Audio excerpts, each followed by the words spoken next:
Start streaming. Yes, I want to start the live event.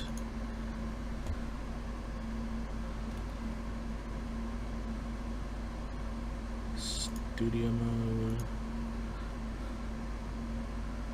Alright. We good? I guess. As good as we can be. Sure, why not? Certainly something.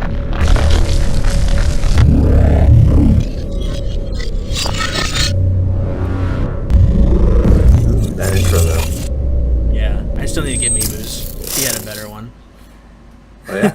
Yeah. Did I not send you the link? You sent it to me. I haven't gotten it set up yet. My bad. Oh, Shame. For shame. Shame. I need the little Shame. bell. Go walking down the street. Who wants to play Cersei's part? Any volunteers? I don't know what that entails. let's keep this clean, okay? Can I don't know how to boot you from a call. So anyways, hello everyone. Welcome to the never on time but definitely here episode 3 of From Shadows. I'm Pyrotecho3 and we got I'm still confused. Should be pointing down. Sicachi and Mibu. And below me is a mysterious Nothing. guest. Nothing. Mr. Please stand by. He still has we are still sorting out his connection issues.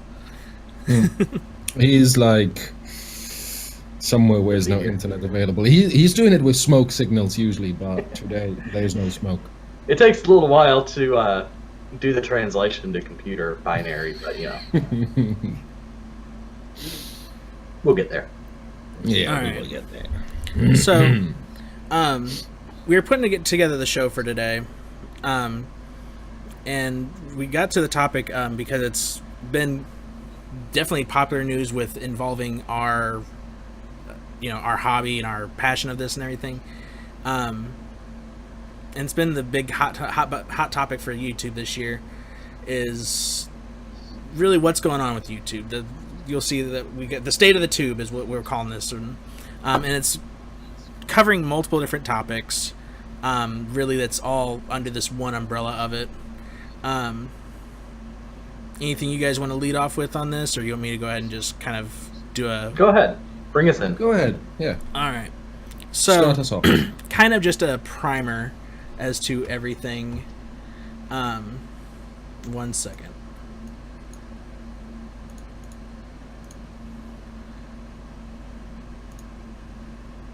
Let's... 1 second later. An eternity later. Alright, that seems to fix it. So anyways, kind of the big thing that's been going on is YouTube back in late January, early February. A YouTuber by the name of PewDiePie. May have heard of him. Yeah, maybe I heard of him. He pretty much is the face of YouTube, the biggest person on their platform and everything, so is kind of a big deal. Mm-hmm. He released what could be considered by most of the culturalized world an offensive video. It was anti-Semitic, in which he pretty much paid someone that he found on Fiverr, which is a freelancing website, and paid him to pretty much from my understanding, dress up like Hitler or wave around pretty much a Nazi flag. I never actually went to go watch the video, but it was all over the news. It made national, like, legit news. Just to clarify things. Basically, the guys he found on Fiverr, these are, and I do apologize, I don't know which country. It's some sort of third world country, African country. Actual country I'm not aware of. It slipped my mind. Basically, these guys dance and laugh and hold up a message on a board, whatever you want the message to be. Okay, and from my understanding, these 3 guys do not really speak very good English. Yeah, This is probably where the whole misunderstanding started. Yeah, so in the video, like, in speculation, was it just a publicity stunt? Was it really a social commentary on, the ridiculousness of Fiverr and these kind of websites? I don't know. But that's where it all started. Moved forward, it was about a month over the course of a month, I'm sorry, that pretty much you had YouTube advertisers just pulling out in droves. Your major ones, major car companies, retailers, beverage makers, all your big ones that you use, like you see like a Pepsi ad or a Walmart ad or a car ad, and they just all started pulling out. YouTube was in a free fall because without the advertising revenue, you don't have YouTube. So you had creators that are like something like, the building is on fire, and just everyone just completely losing it. YouTube had to do something in which they created a system to where advertisers can actually say what their ads can or cannot appear next to. And it's mostly backed by an algorithm, and that's what we've been kind of seeing come up over the course of, we're probably about midsummer by now, and we've started seeing it go into full swing by midsummer and to present, to where I've reached out to a few YouTubers and everything, and just from stuff I follow on Twitter, videos are just randomly getting demonetized. A lot of these, it's happening again. What happened back before? You have smaller channels that are having to shut down, that like they're still small enough that their only source of income was this ad revenue, and people would upload videos that weren't even getting released yet, or not even published yet. They were just uploaded sitting on YouTube servers. And as that was starting to settle down just a few weeks ago now, we're at the end of summer and beginning of fall, in the northern hemisphere, I should say. PewDiePie does it again. He throws out a racial slur on a live stream of PlayerUnknown's Battlegrounds, and this one resulted in the main backlash is there's more worrisome about the advertising and everything. But the big thing kind of came of this was the studios behind Firewatch, Campo Santo. Thank you, Campo Santo. Actually threatened a DMCA takedown notice on all of their content on PewDiePie's channel, and it went through, which caused a big debate. Is this proper use of? Can this legally be done? Because on Campo Santo's website, they do have like a blanket statement of, hey, you can stream our stuff, just and monetize it. Yeah, stream it and monetize it. Yeah. But can they legally do this? Is it proper? Even if they can legally, is it ethically right to do it? So we're but the DMCA, it went through. It succeeded. So PewDiePie is sitting with a second copyright strike on his account now. From what I understand, one more, and he's actually off the platform, unless YouTube makes a special use case. Well, the thing is, what they did not legal with the DMCA strike, because they already said, hey, you can do this, we don't care. And then they turn around and just, no, smack with the DMCA. And I think one of the big problems with the DMCA is that YouTube always favors the accuser, at first at least. So literally anyone can go to any video on YouTube and hit it with the DMCA strike, and most likely it'll go through. That's just how it is, because they don't want that bad publicity. They don't want their advertisers to get upset. They don't want to be sued. And that's stuff that we'll definitely cover over the course of this thing. Real quick, I want us to go ahead and actually, as far as that's kind of catching us up as to where we're at. The background for this discussion. I do want to go back and actually talk about this piece by piece. I'm going to actually real quick take a short break. We're going to stop the stream real quick so I can actually fix it, because I'm sitting here watching OBS and it's having a stroke. So give me just a moment on that. A bit choppy on Twitch as well as YouTube.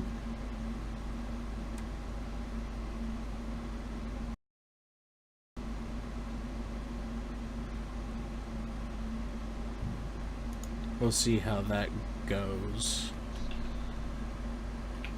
Alright, I think we're back. Alright. Alright. Alright, sorry about that to anyone watching. It's okay, I forgive you. So, back at the beginning, let's talk about PewDiePie first, and the relationship to YouTube. Liability is still worth the trouble. Thoughts in general. I mean, right now I know Sicachi, you've never really messed with YouTube. I have actually left YouTube completely due to issues and everything with them and their platform and everything. And then Mibu, you're still on the fence between Twitch and YouTube yourself. So Yeah, I think from a personal experience, or how I started my content creation out of the three of us, I've probably messed with YouTube the most and spent a lot of effort into YouTube. But yeah, well, personal experiences and stuff we can discuss later. Yes. all right, Sicachi. I mean, I watch a lot of YouTube. I don't upload a whole lot of videos on there. But honestly, with my thoughts about what PewDiePie, if they were to get rid of him, YouTube would take a huge hit, because all PewDiePie would have to do is say, hey, I'm going to vid.me. And then you know what? Vid.me has, several million new people on their site. Assuming PewDiePie's users actually left YouTube like in protest and didn't go, that would be like, it's, I think he's got like, I think it's like, isn't it like the double-digit millions? I think it's 51 million. 58. Let me double check. I think the last time I checked it was just short 58.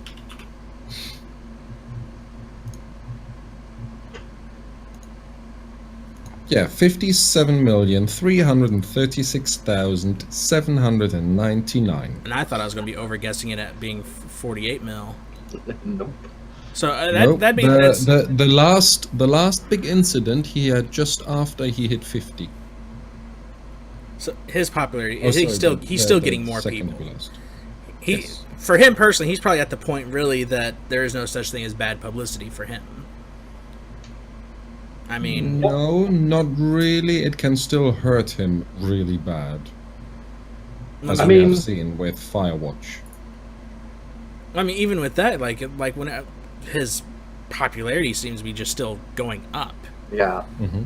So I mean, Or it's, even though that is considered bad publicity, I mean, yeah, he's still getting new viewers, getting people subscribing to him. I mean, the phrase "any publicity is good publicity" is a saying for a reason. And yeah, of course, he could go and try and upload a video of him killing someone, and obviously that'd be bad. But honestly, if it gets the media talking about, if we get people talking about PewDiePie, I mean, he's gonna get a lot more people viewing his stuff, trying to find out, because there's a lot of people not on YouTube a lot that don't know who PewDiePie is. What I feel is he's gotten an increase of subscribers, or a nice influx of subscribers with the Fiverr incident, how I want to call it, the Fiverr incident. And then since the last racial slur, there was again a little bit of a further impact, and I feel this is just from people who aren't really interested in his content. They just want to see how he now behaves, what's going to happen next. They just want to be with the drama. Yeah, I mean, that also works for the people reporting all this stuff about PewDiePie. I mean, I'm sure there's a lot of people that watch PewDiePie's videos that don't read articles from these major news sites. And they're like, oh, hey, PewDiePie's in the news. Let's read about this. So, you know, that gets like Wall Street Journal. They got a ton of people viewing their articles because of the defamation defamation attempt on PewDiePie. Because it wasn't a big deal. I mean, the anti-Semitic stuff that he had on his channel, it was him joking around, and nobody cared until Wall Street Journal brought it up and said, you should care about this. I mean, before the first incident, I've been following PewDiePie for a while. And I don't even know how I came to that, because in the past I really hated him, and all of a sudden I just kind of changed my mindset. He changed his style of videos a little bit.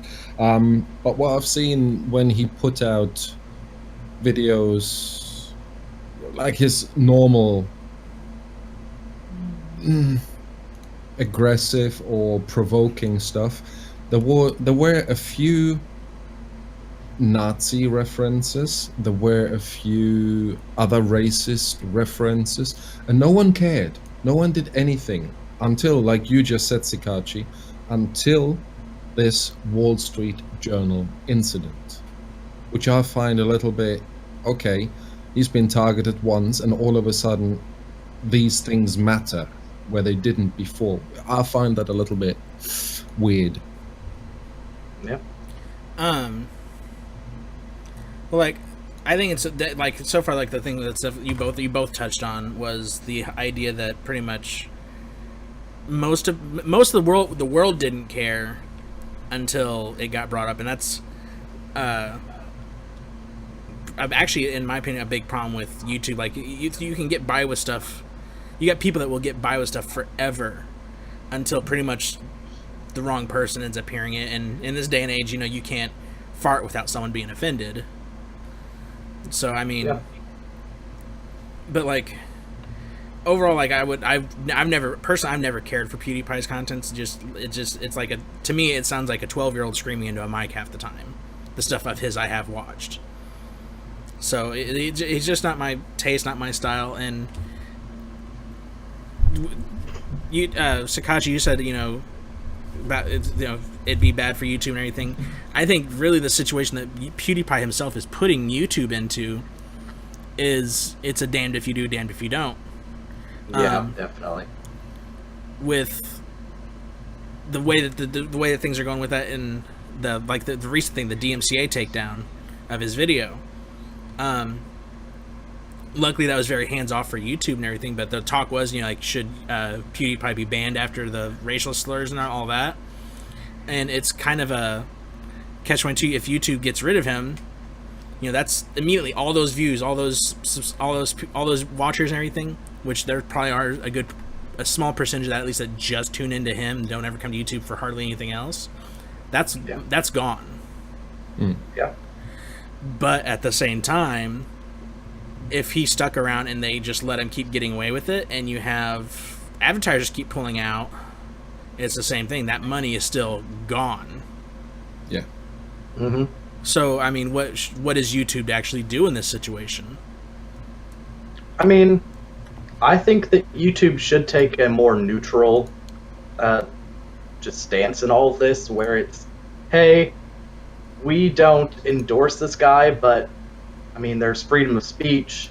Exactly. You got to let him do what he does. And even though we don't agree with it, he still has a right to put stuff out there. And if they take that more neutral approach to it, then, I mean, people will get onto them still. But then at least they'll be sticking to their guns. They'll have a good moral ground of saying, hey, if you don't like it, then are you against free speech? Well, free speech, even free speech doesn't cover hate speech. Well, hate speech, freedom of speech and all that. Let's put it this way. In my opinion, I kind of agree with Sicachi that YouTube should take somewhat of a neutral stance. Obviously, if then there is a content creator, a channel, or a video actually promoting something, let's say racism or self-harming, something like that, these cases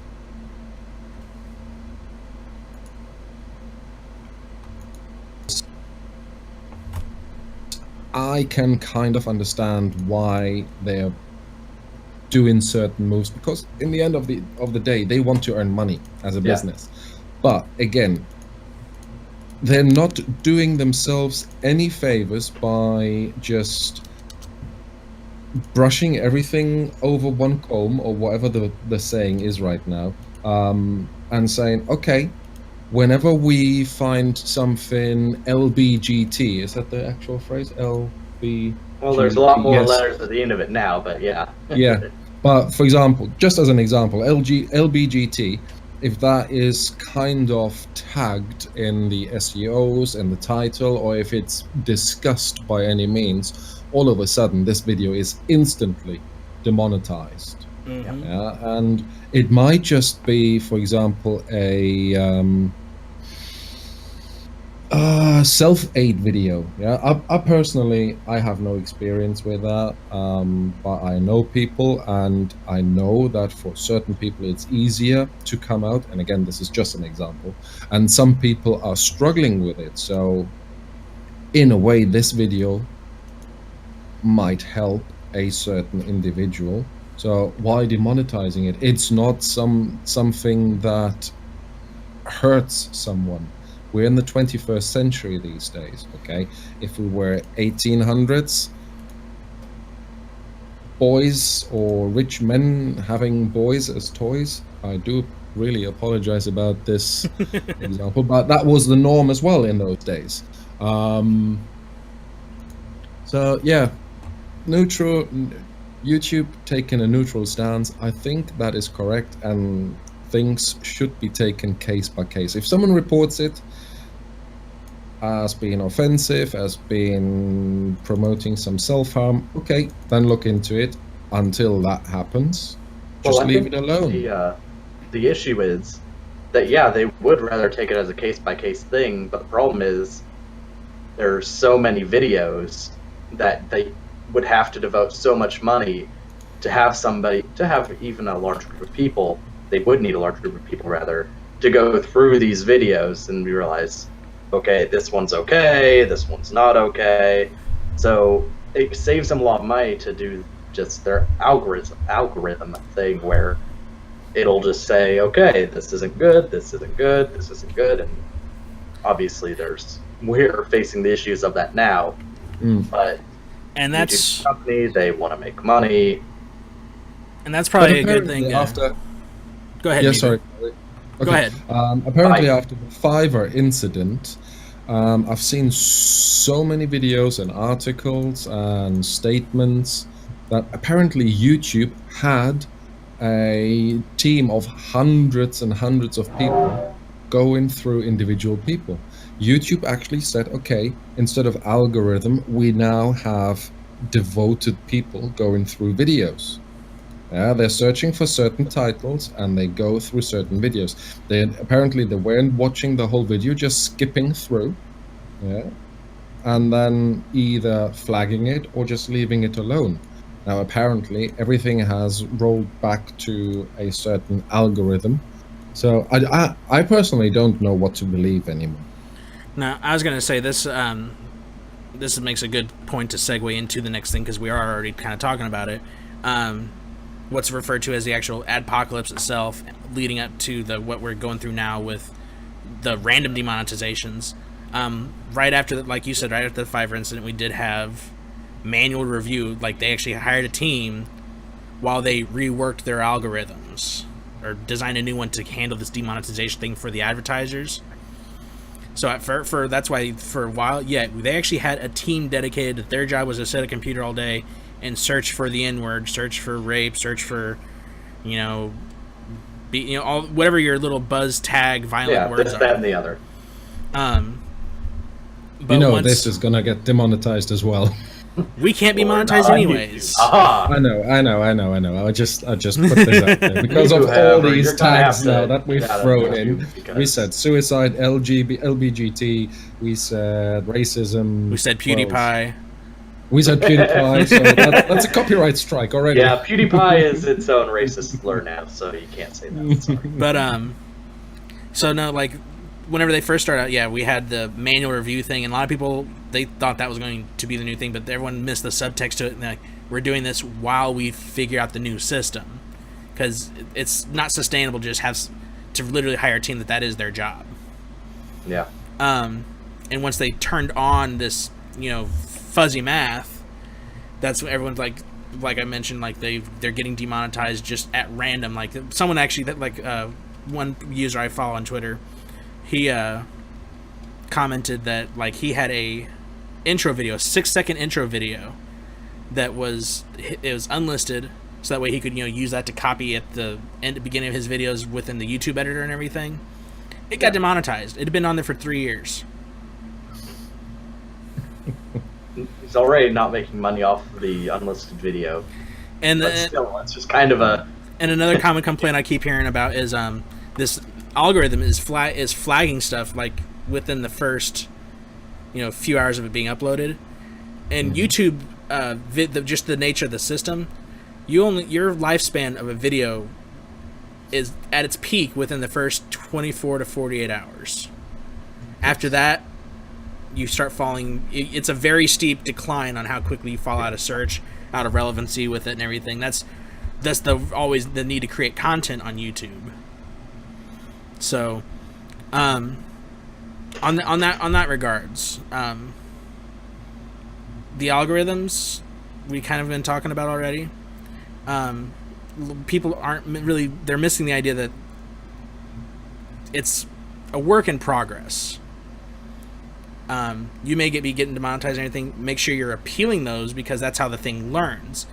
I didn't find that YouTube was actually encouraging that until an article I was researching for this discussion, where there's a big thing, like it was a big update on the article, like saying, hey, if you feel like you've been demonetized unfairly, appeal it, because that's how this damn thing learns, guys. That's now, good. How it used to be, let's say 1 year ago, you got a copyright strike or someone claimed something, blah, blah, blah, you appealed, and whatever happened, it seemed to be always the same process. Now, these days, there is like, okay, you have a copyright claim. Now, this is now a... are you appealing because this is unjustified, or what is the word I'm looking for? Where you falsely demonetized, something like this. So there are now several subcategories. That's what I'm trying to say. There's three main things as a creator you have to watch for now. Used to be it was copyright strikes, which that was the big bad no-no, and then the automated content ID system, to where what you say you uploaded something that had the most common thing was music. You're playing Michael Jackson's Thriller on your stream or something like that, and you had the VOD afterwards. That would get funneled over. So then the people that actually own the rights to it would say, hey, that's ours. We're going to monetize your video in our name. And you either had to let it be, and then you no longer make money off that video, or you could appeal it. And if you want to, you can appeal it. And if you actually had legitimate rights to it, which it did happen sometimes with just video games, you can sometimes win that back and you'd get the money from it. And now you got the thing of like, is your video even good for advertising? That's a third thing that now you have to appeal. So, worst thing I've heard so far is someone appealed their video because it wasn't suitable for advertising, and once they got it, it was 2 weeks later, it got a content ID claim on it, to where someone else was making the money off of it. So annoying. Like I said, that's why YouTube needs to take a more neutral stance instead of automatically giving the accuser the benefit of the doubt. Because, like I said, if you go to any video on YouTube, you can put a claim on it, any of those, and you don't have to provide any proof. Obviously, they can appeal that, but still, if it's like, I put up a video right now, somebody has a grudge against me and says, okay, I'm going to put a claim on it. Then, like you said, for those first few hours of getting the most views, I would get a monetization from it. So that with that particular case, sorry to interrupt, but with that particular case, what YouTube is doing, it's holding on to the money. As long as it's content ID case, YouTube is holding on to the money, and once this is resolved, then the money gets sent to whoever, funneled into the right channel. The advertiser thing, that is an advertiser sitting there saying, they got a switchboard that's like, okay, I do not want this advertisement to appear on videos that say anything racist, anything gay, or anything with guns. So immediately, if you're SEO tags if your the audio picks up, or I don't know all the things that it searches. But if I your guess video my video about racist gay guns isn't going to go too well. no, probably not. No. But No, that system is actually, the YouTube system is actually really, really smart, and I admire that they're still trying to improve it, still sticking with it. But what I've recently looked into is just to put a little bit of context to it. What Pyro just said with when you say something during your stream or during your video. Now, around a week ago, it was Lady Luene, Sicachi, and we were playing PUBG, PlayerUnknown's Battlegrounds. And a couple of days later, I went back on to the VOD on YouTube just to see, okay, how was the quality, this and the other. And I did one thing that I've never done before. I clicked on captions.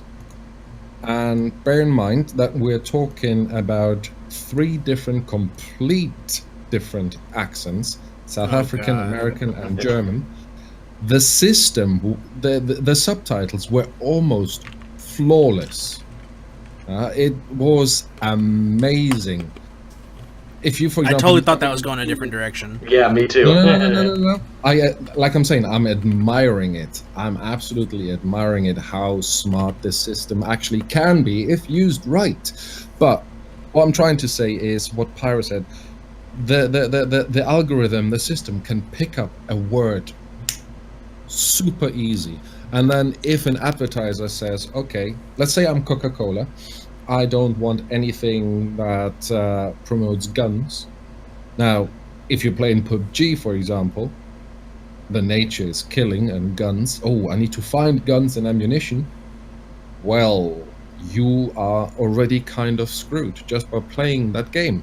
You're playing the game for the fun of it, to have fun with friends and to get a little bit of an adrenaline boost, but not really promoting violence, racism, or anything like that. You're not promoting, oh, you should have a gun at home, something like that. So automatically, the content creator is at a very big disadvantage.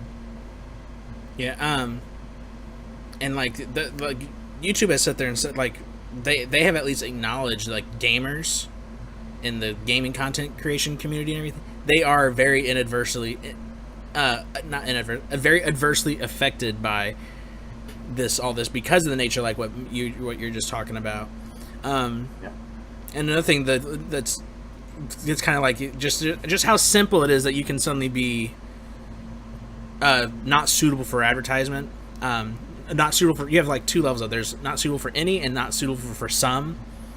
Usually some means you've got something that this group of advertisers don't want, but this group don't care about. And then you have the ones that YouTube says you're not suitable for advertising at all before it even hits them, really. That's whenever you get to like the racial and the hate speech kind of stuff. I liked the example you gave with, let's say you're Coke and you don't want to appear with guns. From what I understand, you can also do the same thing with competing brands. Like I know car manufacturers will use that a lot. If you're sitting there doing like a driving video of a Ford, Chevy ain't gonna want their commercial appearing with yours, or vice versa or anything like that. I'm sitting there talking about drinking I'm sitting here drinking Mountain Dew, and by me uttering Mountain Dew now, say Coke did, if we had monetization on YouTube, and Coke was like, well, we don't want to appear in the next competing, where the people are talking about competing product. Just the fact I mentioned Mountain Dew 3-4 times now would probably get to where Coke would not advertise on our videos. Mountain Dew, brought to you by Coke. 5 times. Pepsi. 6, 7. I mean, you can see just how, like, just stupid nonsense stuff. And I mean, I think that's the kind of the point I'm wanting to get at is the amount of, from what I understand from the advertiser dashboard that has been provided, the amount of granularity control is ridiculous. And I didn't know how good, until you talked about it, but I didn't know how good the auto captioning is and everything. I want to go back and watch some of that stuff now, just to see what mine looks like. Honestly, try it out on YouTube. It is, my mind was blown, and I told that to someone who is watching YouTube probably less frequently than I do, And he said, yeah, that's been a thing for ages already, and it's been fantastic. Where are you living? And it's like, man, slow down. I didn't know it because I just never thought of using it.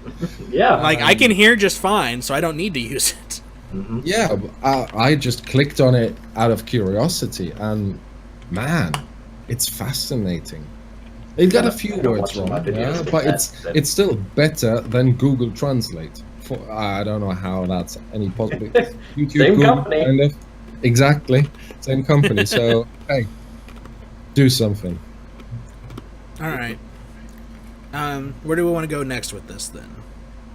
We go all sorts of places. Go to Jamaica. Mibu being the voice of reason. Thailand. I'm saying Thailand. All right. Oh gosh. I think we just caused Pirate to have a stroke. No, stroke. I'd actually just be on the floor and everything. I was actually thinking about face rolling my keyboard, but Okay. Oh, I thought you were just thinking about Thailand. Don't lie. no. If we're gonna, I want to go to Iceland if we're talking about other countries. Iceland does seem pretty Okay. cool. I don't know where you want to go, but I want to talk about one particular thing. Now, monetization. What I find curious, and YouTube, again, the transparency with YouTube that the company should have with its content creators is really at a bare minimum, if existent at all. Now, monetization, it was, I think, in the beginning of 2017 where YouTube all of a sudden said, okay, channels can only switch on the monetization if they hit whatever it was, 100 subscribers and 10,000 views. That's actually a side effect of all the shit that happened at the beginning. I forgot about that. Was actually Exactly. a result of. I forgot about that. Exactly, yeah, just to protect themselves from new upcoming channels that want to promote, again, racism, self-harm, guns, whatever. Now, obviously, I've been a content creator on YouTube before that happened, and I was able to monetize my videos as well before that. But once they said, okay, you have to hit 10,000 views, and by saying this, I really hope YouTube is not listening right now, but I might shoot myself in the own foot. Now they said, okay, subscribers need to be met, and you have to have 10,000 views on your channel. Now, when they came out with this rule, myself, I didn't have 10,000 views on the channel, and to this day, I can monetize whatever I want. Unless it's copyright, content ID, this, that, and the other. So I'm a little bit flabbergasted with YouTube's approach, with their rules, guidelines. Are these rules? Are these more guidelines? Is it a suggestion, oh, you should be doing this, and they're still doing certain things case by case? I don't know. I mean, I'm only a small YouTuber. By no means am I reaching up to be medium-sized or anything. I'm very, very small. In the grand scheme of things, you'd probably still be minuscule. I mean, small YouTubers nowadays are still in like the 5 and 10,000 sub range. Exactly. Yeah, I'm probably in the category almost non-existent to YouTube. However, I can monetize my shit. Hang on. Let's have a quick look. How many views have I got on my channel? Because now I'm curious. I haven't looked at YouTube. Last time I actually looked at it, I thought you were close. And we talked about that might have been why you didn't get demonetized. Maybe. And now, because I've got 2 streams open, so I'm currently sitting at 9,683 views with 182 subscribers. And for some reason, even though I'm not focusing on YouTube anymore, I'm slowly, very slowly, still gaining subscribers. And if I go into my video manager, every single video on my channel is monetized. I'm talking about guns during PUBG streams. I'm swearing. So YouTube, if you're listening, I hear that, thank you. said the butt word once. Believe it or not. The thing I'm laughing at is like he's gonna end up coming up tomorrow and be like, "Hey guys, everything's been demonetized. Everything on my board's yellow now." Well, if that happens, YouTube. I'm only doing YouTube at the moment because still doing YouTube because I've got a nice crowd on YouTube. I love my viewers on YouTube. I love my subscribers. But shame on you. I'm moving to Twitch. It's your fault, YouTube. Yep. Not keeping a stable platform there. Yeah. The problem. Sicachi, as the person that like you never went to YouTube at all. I have 3 videos. What's your take on it though? I mean, like I said, I watch a lot of YouTube. I watch YouTube drama stuff, so I hear about this fairly often. But my take on it, just like I said, just needs to be a stable platform. If they take a neutral state, I mean, like you said, they're in a lose-lose situation where no matter what they do, they're going to get flagged from it. So I say just keep a neutral view on it if you're YouTube.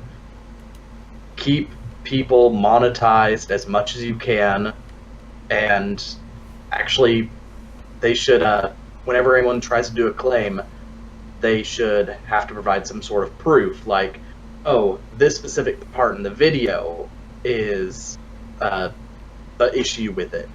So that way, if somebody's reviewing it, they can skip to that part. And if it's not any issue, then they don't demonetize it. I mean, you also, like you're saying, getting some demonetization from different companies of being like, oh, you're doing a playthrough of my game, I don't want that, no money for you. You don't get that. It's mine now. You get that a lot with Nintendo. Nintendo's taking it a step further. You actually have to sign up for a program for them and get accepted into it, and then you're giving like the profit you get from YouTube, like the 55% that you get or whatever it is afterwards. Nintendo takes an additional cut of that for any time you do their videos. It's Nintendo. It's a shame. It's a real shame how Nintendo is doing it. We haven't really talked about it much yet. The DMCA thing with Capo Santos. Yeah, Capo Santos. First question: agree or disagree with the way that the DMCA was used? I disagree completely. Simple answer: disagree. I actually agree with it. Okay. Well, you're wrong, but let's hear why. Well, actually, legally, I'm not wrong. From reading from different art. Sorry, legally, you're not wrong. From a legal point of view, every developer could drop a DMCA claim on anyone instantly. Yeah, pretty much. As video game streamers, we actually are allowed to get by using their content, using their copyright material, because it is free publicity for them in most cases. Yes. Yeah. Very rarely can an actual Let's Play or anything like that get by in a court of law. It would not fly, citing fair use. Well, the thing is, the reason why they'd lose for sure is because they don't have the money compared to the companies. But there is an argument to be made about the transformative property of reaction videos as well as Let's Plays, commentaries, and whatnot. Reaction video would be possibly transformative and therefore fair use. Let's Plays where without getting into all of it and everything, pretty much a Let's Play, you are still working within the confines of what the developer has set forth, so that it's non-transformative, because you can't really unless you're modding a game, you can't really transform it outside of what the developer intended. That's also the different definitions of transformative, because some would say adding that commentary to when you're playing the video game is transformative. It is very much. It is very much a gray area now. Until it gets taken to court, we won't have a definitive answer on it. But yeah. Now, I personally had a few videos on YouTube where I had music playing, and the music, actually game music, and the music got flagged by with a copyright strike. Fair enough, understandable. Copyright or content ID?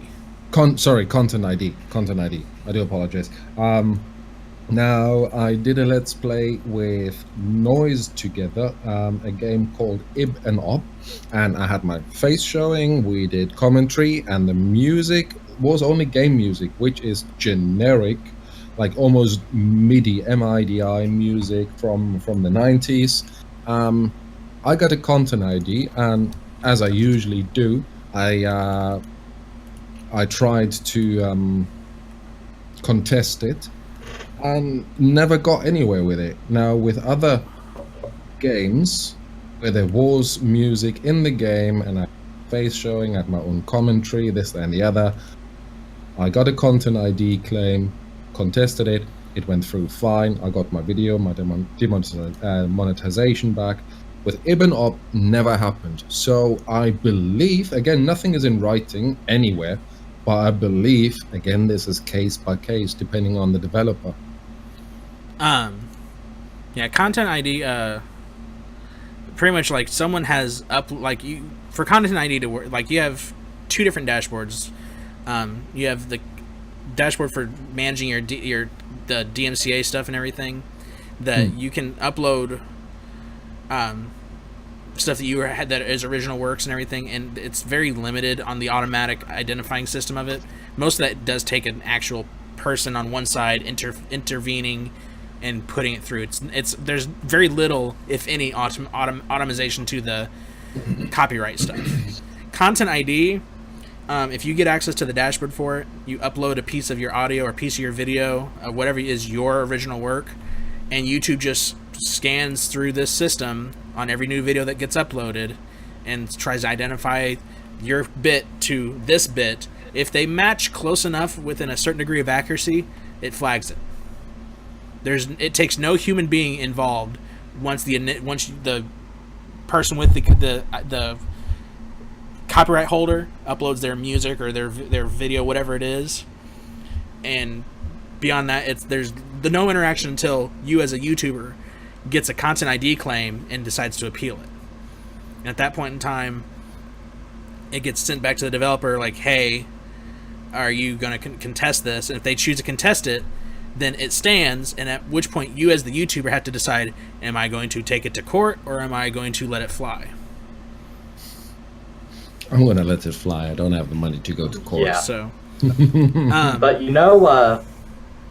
have you guys seen H3H3 YouTube channel? Yes. I have not. He won Yes. his 1 year long, Fairly 1.5 year recent. long Well, I guess court case. not recently now, but I think it was about a year ago, maybe 2. I don't remember when it started, but Around they 1 did a year, 1.5. reaction video on a YouTube video that the Bold Guy, I think is what the YouTube channel is called, one of his videos. And they were doing the reaction, like they'd play his video, stop it, react to it, tell us why it's silly, this sort of thing, this, that, and the other. And they played through the entire video. They had their own section of commenting on it, and this guy, the Bold Guy, he puts a claim up on him, and he says he's going to sue them because of bad publicity, that sort of thing, monetizing off his content. Defamation of character and all that, yada yada. I don't know if it was actually. I don't think it was defamation of. No. I think it was. Using the context the way he was saying it. Copyright. Yeah, I know. But yeah, I think it was mostly just copyright that he was working on, and H3H3 won that because the judge actually ruled that in that case their work was transformative. That Right. they added content to it, they made it their own, even though they showed his entire video. Right, and like I said, reaction videos definitely are not if at all in a gray area like a Let's Player or a. I think probably the people that are like, as far as game content creators, the people that do Let's Plays is probably the most in danger of those, because you're typically sitting down playing a single player game, and you got your face cam, and sure, you're providing commentary, but for the majority of your stream, you are within the confines of the original quote unquote artist's work. That's where they get you. If anyone actually wanted to sit there and take a Let's Play video to court over whether or not it's copyright violation, that's where they'd probably lose.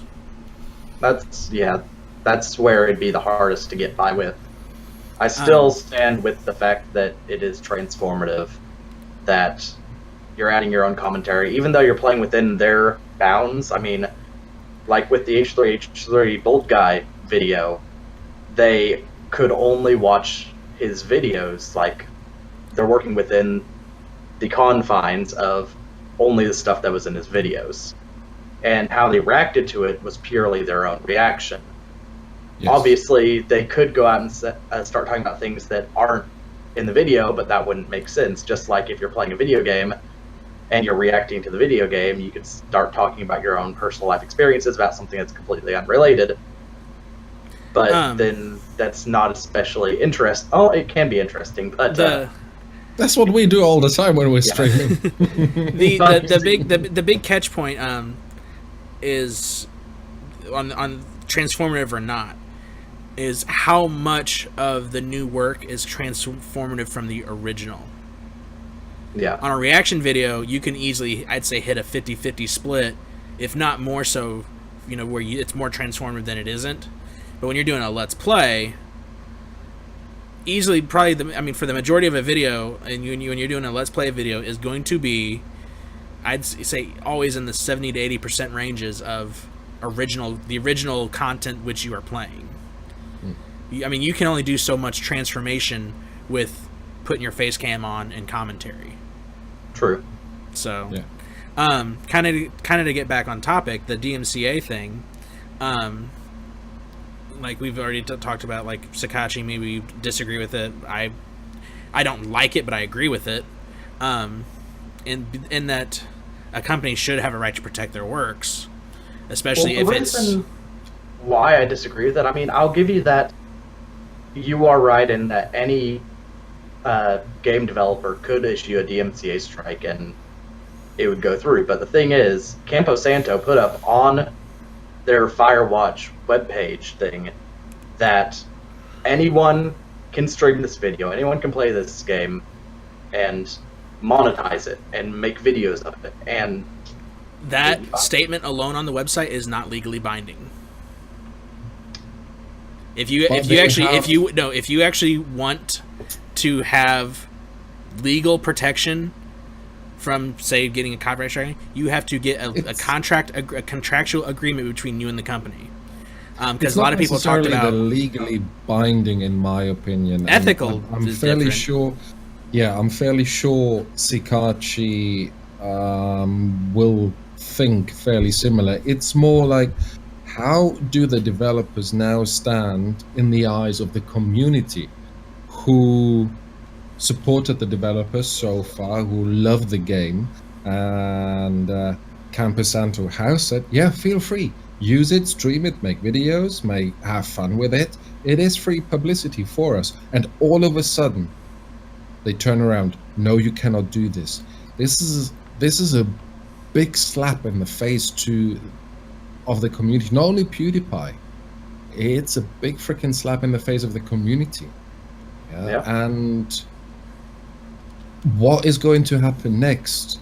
Campo Santo, other developers, what is going to happen next? Is Blizzard going to turn around and start telling people like, Overwatch, hey, you can't stream this Overwatch because, you curse a little too much, or, you have that slur so no one can understand you. We don't want people to think that we're mentally handicapped or anything like that.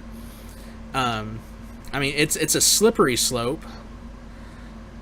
I'll give you that and everything, but if it's not like that if it was suddenly like them turning around saying, okay, suddenly we're DMCAing all the things, versus this guy, he's taking it one step too far. He does not align to our values and everything like that. It's a slippery slope. It's one of those things, like in very minute cases and everything. if he's going to keep on trying to do stuff off of me and everything like that, definitely let's work something out. But just the free ride of it and everything, this is like to him, to our community, we thank you and everything. But I mean, you can see how the community reacted to it. Steam, they got review bombed to hell. Oh yes. It's bad enough that this is the second time a major review bombing has happened on Steam in like 3 months.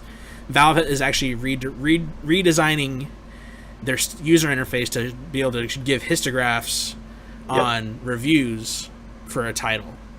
So you can actually see if you choose, you can look into it more and see, okay, when did these negative reviews spike? And you can see, and you can click it and see a list of them. And usually you'll be able to get a pretty good picture of, okay, so someone said cunt on a live stream and they did something about it, or devs said they like little boys, so everyone's review bombing them now. But that's only in a few instances. Usually this Steam reviews will be related to patches, updates, or DLC. That particular example is one case, and I don't think we'll see that in the near future again. It will probably happen again at some point, but in the near future, it won't happen. We can only hope. So I mean, and we've all kind of touched on everything. I think ultimately the big worry here with using the DMCA in this manner is the implications it can have elsewhere. And I don't know, I haven't been able to find anything if this is going to court or not. Until this actually goes to court to see if it will be legally held up. What actually happened, PewDiePie made a reply video to Campo Santo and, just about all the stuff that's going on. He apologized. He said it was a heat of moment thing. And all this, that, and the other, him apologizing for it.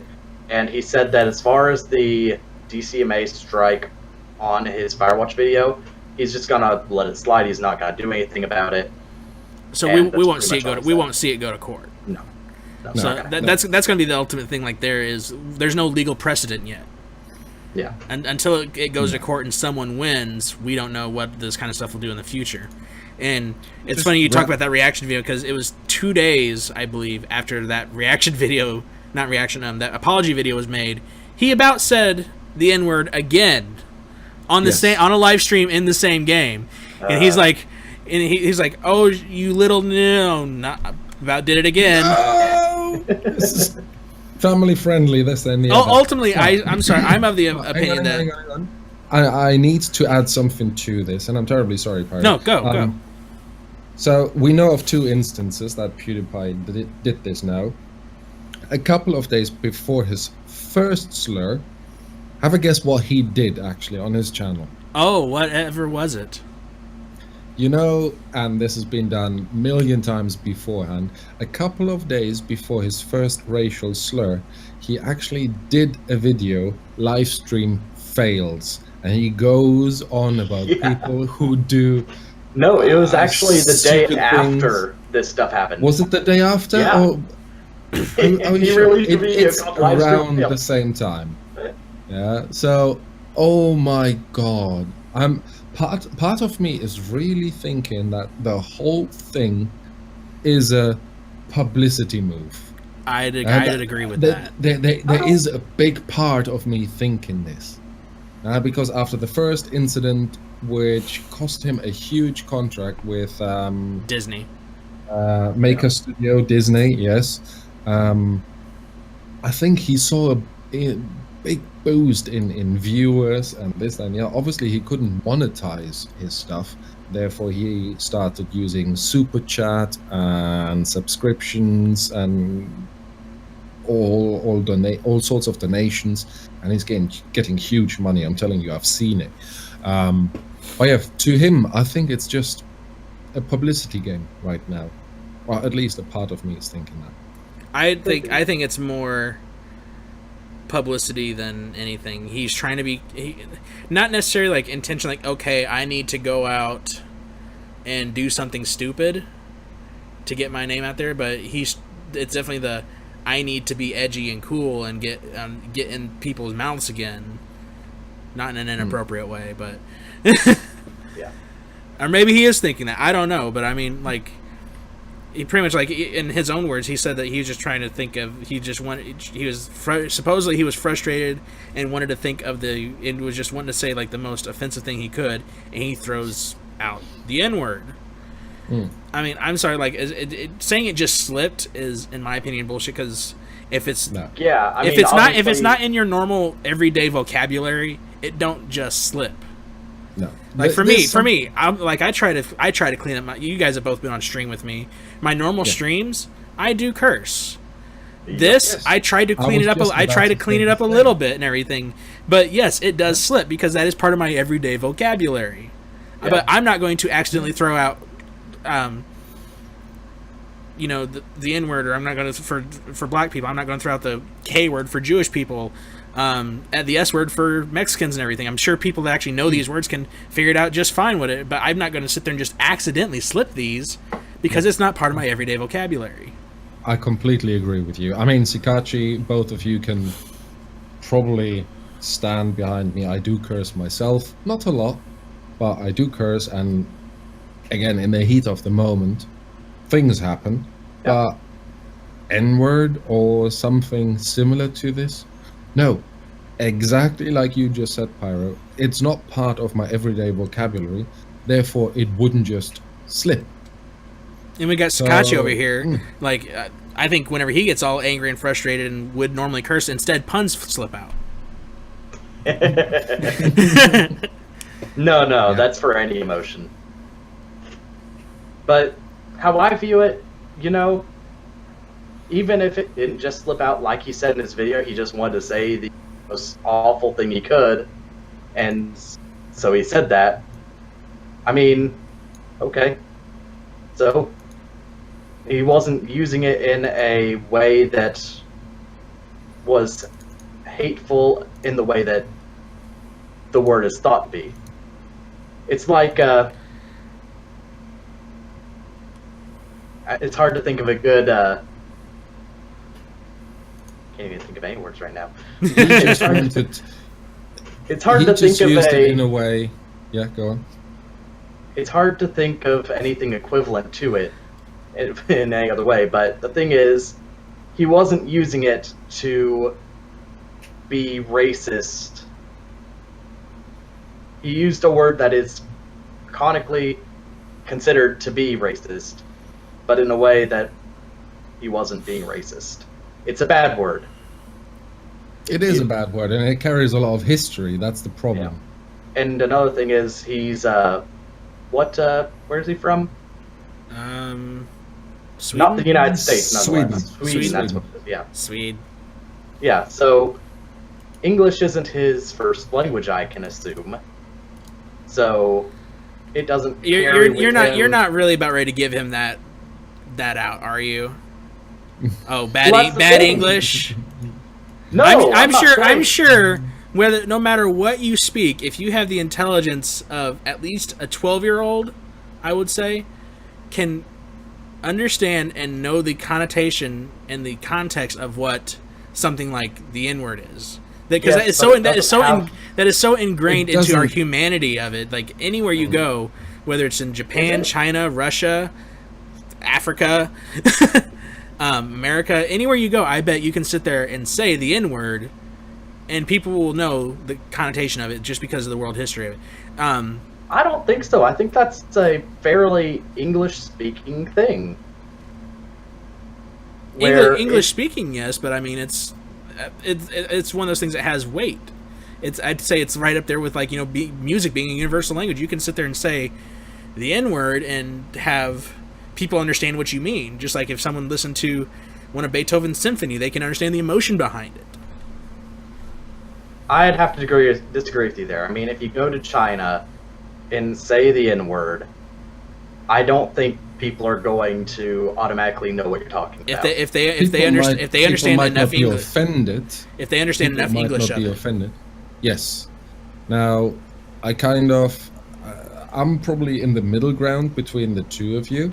It's not the whole world that knows that meaning of this, but as soon as you speak English, and not everyone speaks English, As soon as you speak a little English, I think then you know the implication of that word.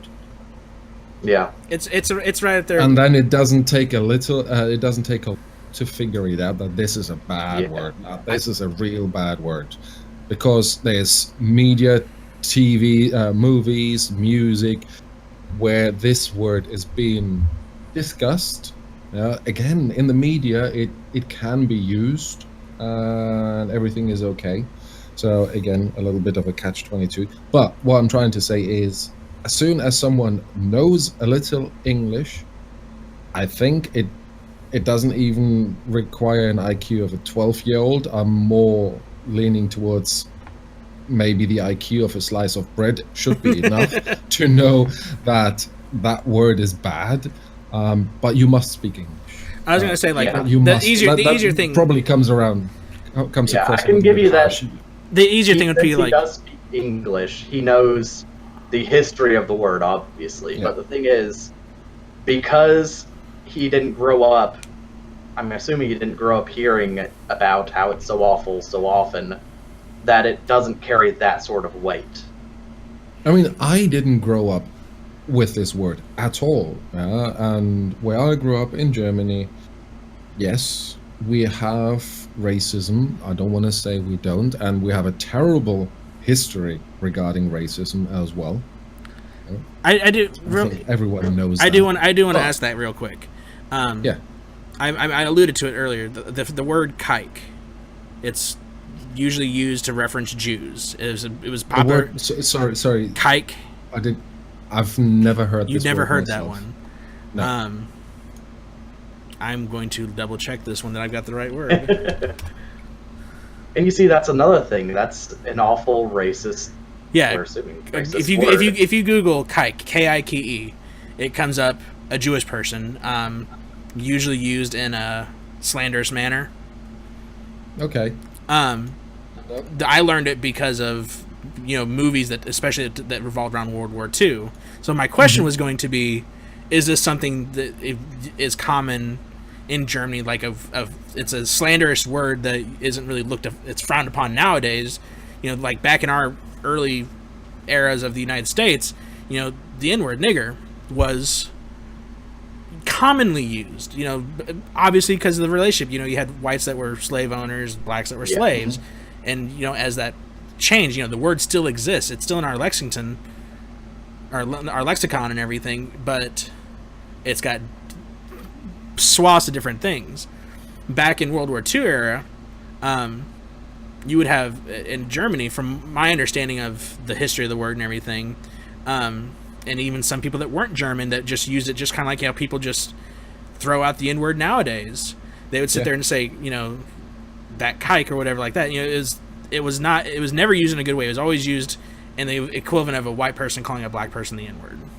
It's labeling someone or a race in a derogative way, of course. Yeah. But what I was going to originally say, like the Sicachi, we were talking about the English and all that kind of stuff and everything. I think the best way to probably describe what I was trying to get at first was, if someone says, fuck, bitch, shit, anyone that understands a little bit of English understands what those words, usually the context behind it. Yeah. So, like, if I go to someone that they don't speak any English, those words probably exist in their language, but obviously they're not going to just hear that word and like, oh, he said bad word, and in the most racist way possible. Yes. So. Yeah. I don't know. The way I see it, he said a bad thing. I don't care. He apologized. That's cool of him. Okay. Can we get on with our lives? Yeah, get on with it. Get on with it. He's not that important in my little world that this should be a thing that somehow on the bigger level still affects me. It did affect me with his first slip up with the Fiverr incident. It did affect me because I am a content creator on YouTube, but the actual incident itself should not impact my life. This is messed up. and that's kind of the thing that got me wanting to actually talk about this more than anything. Probably is how old is the guy? He's like 20 something, low to mid 20s, late 20s. This guy, halfway across the world, wherever he is right now, has in Brighton, UK. Okay, yeah. So halfway across the world, has such a grand effect on millions. Not just the people he's talking about with his antics and the stuff but the people that don't watch him, they don't acknowledge him. They, pretty much, like Mibu was saying, he's not a factor in your day-to-day life, let alone probably your yearly life. But the actions of what he is doing is affecting you. If I was still doing YouTube, it'd be affecting me, and this has a very possibility of pouring over into other platforms and everything. If it got big enough. Luckily, the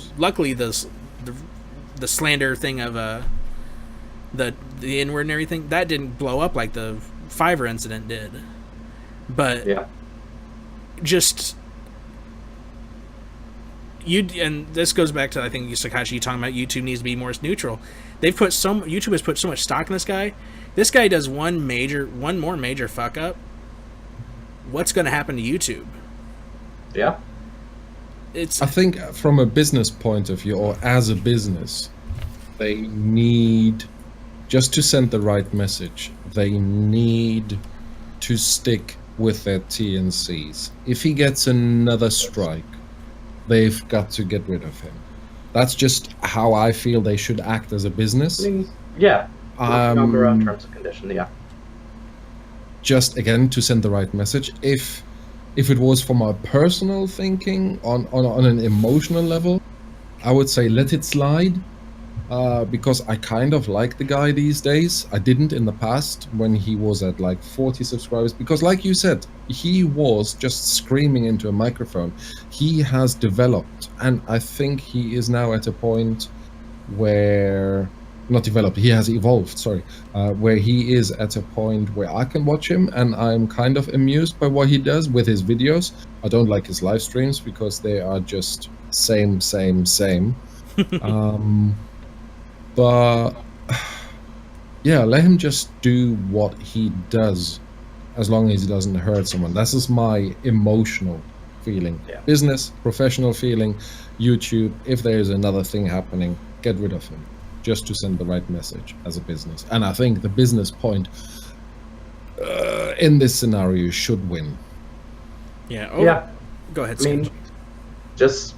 So long as they're sticking with the rules they put out there, then as long as they stick to those rules, then they should be good. But the problem is whenever you have people saying that they should forego the rules and get rid of them right now, that's the sort of problem that I have.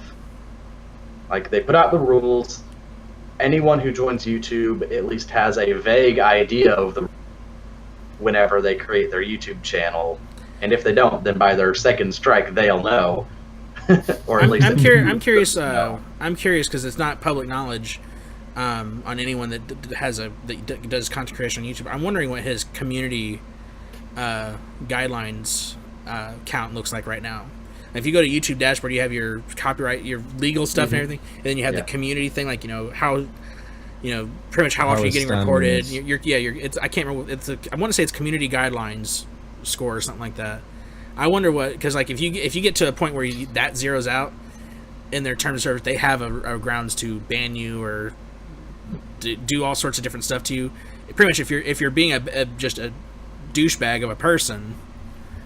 But that never comes up because it's not something that's publicly available. Like, I can't go and look at Mibu's community rating and everything. He can't come look at mine without opening up the dashboard and just screenshotting it and showing it. I'm wondering where his little community slider stands right now, personally. Yeah, it's probably completely messed up. So I mean, that's one of those things. Like, if that's been in the red forever, YouTube could have, if they really wanted to, gotten rid of him on those grounds a long time ago. But he makes money for him. Yeah. So I think a lot of money for. I think until their YouTube's hand is, forced. Yeah, thank you. They're not going to do anything about him. Yeah. So. Yeah, makes sense. because, like I said earlier, if they get rid of him, vid.me, they're gonna be the new YouTube. I mean, Or at least they'll I have a did big look enough audience. into it. I did look into it. He does have a Twitch account, which he didn't use for over a year, I think. So nothing stops him of moving somewhere else. Yeah. Absolutely nothing. And that'll be the big thing, and that's why, again, going back to this, I don't know the word I want to use for him, really. This guy, his actions do have just grand effects on all of us, because, like, he comes to Twitch. We'll be dealing with the same stuff sooner or later, likely sooner or later. Yeah, and I mean, definitely Twitch is in the progress of doing similar things or putting similar things in place that YouTube has. Right. So, and like I know, like Mibu, I don't know if your goal is actually hit affiliate. My goal is to actually get at least affiliate status. Yes, as soon as I get that and everything, then suddenly all my monetization gets screwed to hell because PewDiePie showed his dick on stream.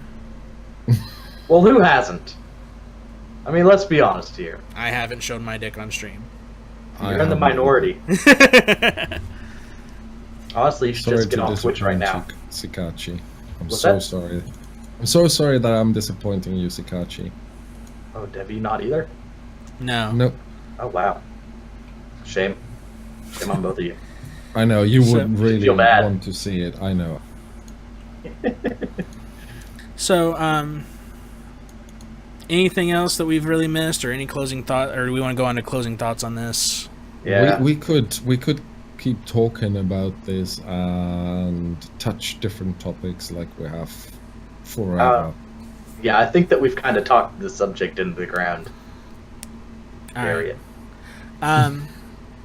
So, okay, Mibu, final thoughts on it then?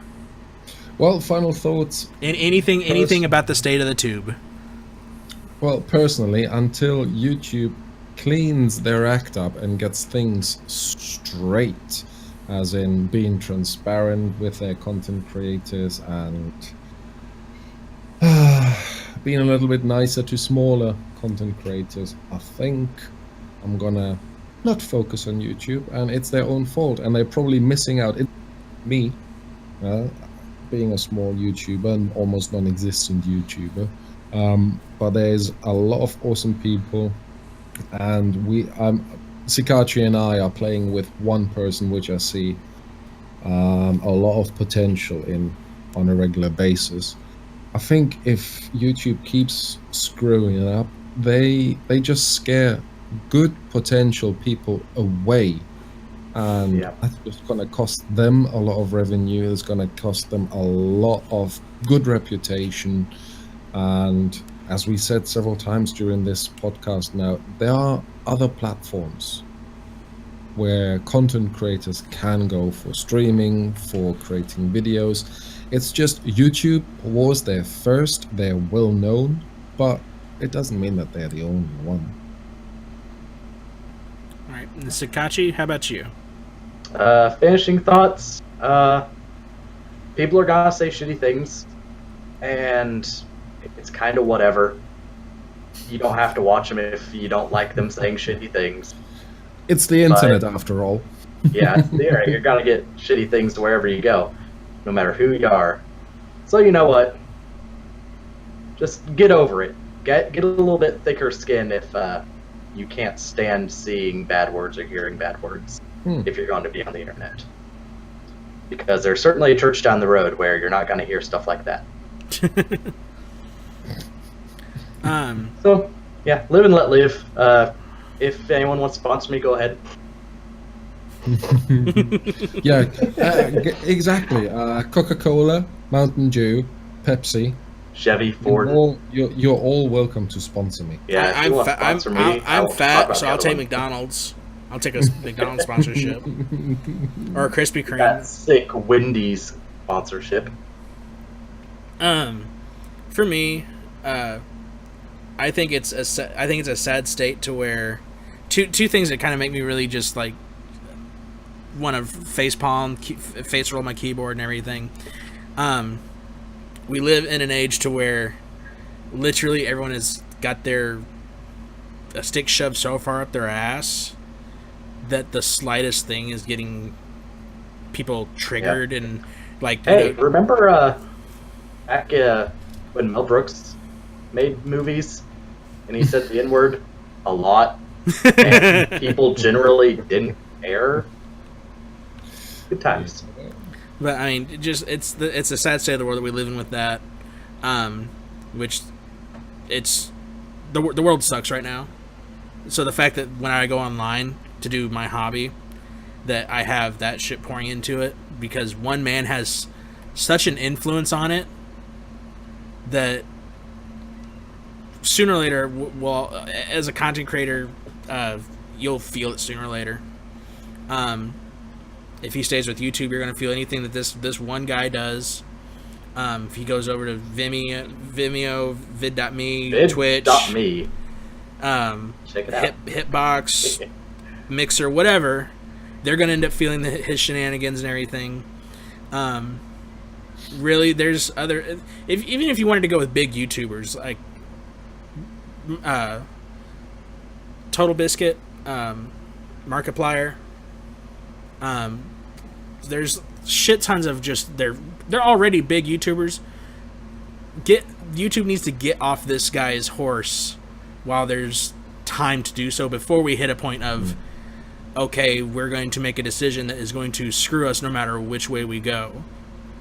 And that's the corner that YouTube is working their way into, and they're going to either... and they need to get this algorithm thing and transparency on that better. I had sent out a tweet for commentary or statements and everything on this adpocalypse thing, the random demonetization and everything. One of the responses I actually got, he did not want to comment publicly on anything because he has actually because of this, been establishing a relationship with YouTube. He didn't want to hurt that. So I'm kind of wondering what's going on the back end of stuff that content creators are so like, okay, I finally got them talking to me about this shit. I don't want to jeopardize that whatsoever. Even to a small podcast like ours. It's a state where content creators are fearful of talking openly, and that shouldn't be the case. I mean, like Pyro saying, in this day and age, it's fearful for anyone to talk openly about anything. Unless you're Trump, then you just don't give a shit to talk openly. True. Then you're big enough to where even if the media has the doubt on, it doesn't matter. Yeah. And then I'm going to have someone show up at my door for that one with probably arresting me. If you don't hear from me, that's what happened. I said something bad about Trump. The I think that coming. as soon as we get this video done, might as well just delete it. Yeah. Save us all. Make sure you've got rations and everything in your car ready to leave. All right. Anything you guys want to share? No, I think I've said my piece. I don't want to. Outside of the context of the topic, just pretty much your goodbye parts. Oh, we're at the goodbye. Okay. Follow me on Twitch. Follow me on Twitch. Follow Sicachi on Twitch. Follow Pyro on Twitch. Follow this channel on Twitch. Yeah, follow Obtenebration on Twitch. If you follow Obtenebration, it's auto-hosting whoever is streaming at that time. So. I do want to go ahead and because obviously he's not going to do it. Mibu has recently passed his first major hard milestone of followers on Twitch for affiliate. Go watch his content. Help him get his view count up so that way we can get him an affiliate. I just recently passed my follower count. Have you? Yep, I am. Nice. Last time I looked, I'm at 58 now. Whoop whoop. So, awesome. So watch Pyro. So watch us both. Multi-twitch.tv. Yeah, we're always doing multi streams together. Me and Mibu, Sicachi, he usually jumps into whenever we're not playing Divinity. So, but I would join you guys, but I don't have it, and that costs money. The price will go down, and then we will play. So, but yeah, if you have sat through this one, I hope the technical difficulty stopped for you. OBS on my end still looks like it's having a stroke periodically, so I apologize and thank you for sitting through it. If we offended you, you're welcome. Yeah, if we offended you, then congratulations for being entertained. You have something to bitch about for 2 weeks until our next show. So our next episode looks like it's going to be October what? 8th? Yeah, October. Yeah, October the 8th. All right. So if there is nothing else, Has anyone sent any questions? If you have any questions, go to the Twitter, and it is, what is it? Obtenebration. #OptinFS. Yeah. yeah, I'm checking right now. Send us those sick cues. Nothing at the moment. Nothing. Nothing? Okay. No questions? okay. That's fine. Tell your friends about us. Come join our Discord, our forums. Tell your mom. Yeah, tell your mom to come sit by. We can talk about. She can show us your baby pictures. Tell your dog. Oh, yeah. Yeah, if you have multiple devices, just watch us on all of them. That'd be funny actually if our Obtenebration network Twitch got affiliate before any of the three of us. That would be funny. But That would be funny. And I'd be crying inside a little bit. But that's okay. You know what they say, 3 heads are better than 1. There's a joke there, but I don't want to hear it. Please I don't don't want to make hear it. the pun. No. so. Pun. All right. Anything else? No, I'm done before that joke comes out. I want to leave. All right. Yeah, All everyone right. take care. Goodbye, mysterious 4th person. Yeah. Oh yeah. What we're doing. There you go.